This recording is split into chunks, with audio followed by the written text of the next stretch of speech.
Golden Pillar Club GPC na sinduna Uchiwa Mamang Laikai da laiba Ibudau Pakhangba Sports Complex ta tha sigi tang nipandagi team kungamathoi na saruk yaduna satharakpa Second State Level Advocate Sagolsem Ziten Maitei Memorial Village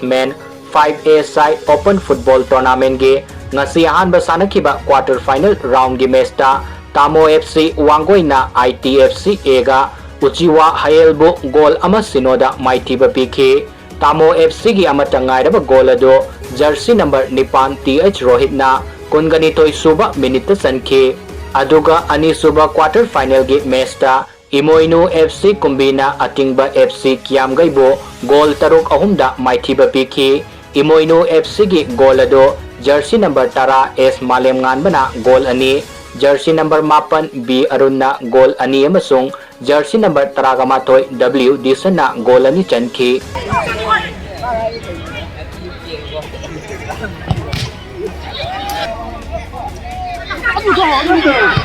Wow.